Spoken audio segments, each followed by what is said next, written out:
ബൈത്തുസക്കാത്ത് കേരള സ്വയം തൊഴിൽ പദ്ധതി പൂർത്തീകരണ പ്രഖ്യാപനം പാലക്കാട് പട്ടാമ്പിയിൽ നടന്നു. നജീബ് കാന്തപുരം MLA ഉദ്ഘാടനം ചെയ്തു. ബൈത്തുസക്കാത്ത് കേരളയുടെ പ്രധാന സഹായ പദ്ധതികളിൽ ഒന്നാണ് സ്വയം തൊഴിൽ പദ്ധതി. സംഘടിത സക്കാത്ത് സംഭരണ വിതരണ മേഖലയിൽ 25 വർഷത്തെ പ്രവർത്തന പാരമ്പര്യമുള്ള സംവിധാനമാണ് ബൈത്തുസക്കാത്ത് കേരള.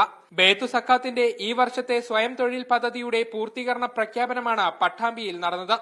നജീബ് കാന്തപുരം MLA ഉദ്ഘാടനം ചെയ്തു. ബൈത്തുസക്കാത്തിന്റെ ഈ പ്രവർത്തനത്തിന് തീർച്ചയായിട്ടും ഒരുപാട് സാമൂഹ്യമായ ഇമ്പാക്റ്റുകൾ ഉണ്ടാക്കാൻ കഴിയുന്നുണ്ട്. നമുക്ക് പരിഹരിക്കാൻ കഴിയുന്ന ഒരുപാട് പ്രശ്നങ്ങളുണ്ട്. അത് എല്ലാവരും പരിഹാരത്തിന് വേണ്ടിയുള്ള പരിശ്രമം നടത്തണം എന്നത് തന്നെയാണ് ഇതിന്റെ സന്ദേശം. സക്കാത്തിന്റെ സാമൂഹിക ലക്ഷ്യം മഹത്തരമാണെന്ന് ബൈത്തു സക്കാത്ത് കേരള ചെയർമാൻ ഷെയ്ഖ് മുഹമ്മദ് കാരക്കുന്ന് പറഞ്ഞു. നിങ്ങൾ പറഞ്ഞ് ഒരാൾ സക്കാത്ത് നൽകിയാൽ അയാൾ നരകത്തിന് രക്ഷപ്പെടും, സ്വർഗ്ഗലബ്ധിക്ക് കാരണമാകും. അതുവഴി ഏറ്റവും കഷ്ടപ്പെടുന്ന, ഏറ്റവും പ്രയാസപ്പെടുന്ന മനുഷ്യർക്ക് വലിയ ആശ്വാസമാകും. നിങ്ങൾ ഇതിന് പ്രചാരകരും പ്രബോധകരുമായി മാറി ഇതിന്റെ വളർച്ചയിൽ, വികാസത്തിൽ വലിയ പങ്ക് വഹിക്കും. ജമാഅത്തെ ഇസ്ലാമി കേരള കൂടിയാലോചനാ സമിതി അംഗം ഡോക്ടർ നഹാസ് മാള സക്കാത്തിന്റെ പ്രാധാന്യം വ്യക്തമാക്കി.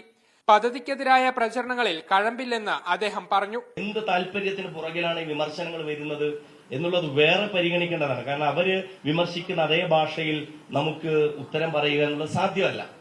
കാരണം അവരുടെ ഉദ്ദേശത്തെ ചകഞ്ഞു നോക്കുക എന്നുള്ളത് നമുക്ക് അസാധ്യമായ ഒരു കാര്യമാണ്. സ്വയം തൊഴിൽ പദ്ധതിയുടെ ഭാഗമായി 46 ഓട്ടോറിക്ഷകളാണ് വിതരണം ചെയ്തത്.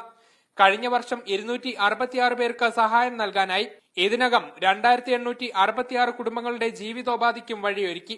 People's foundation vice chairman M Abdul Majeed, Vilayur ഗ്രാമപഞ്ചായത്ത് പ്രസിഡന്റ് ബേബി ഗിരിജ MK, മുൻ MLA CP മുഹമ്മദ്, ജമാഅത്തെ ഇസ്ലാമി പാലക്കാട് ജില്ലാ പ്രസിഡന്റ് കളത്തിൽ ഫാറൂഖ് എന്നിവരും സംസാരിച്ചു. മീഡിയ 1 പാലക്കാട്.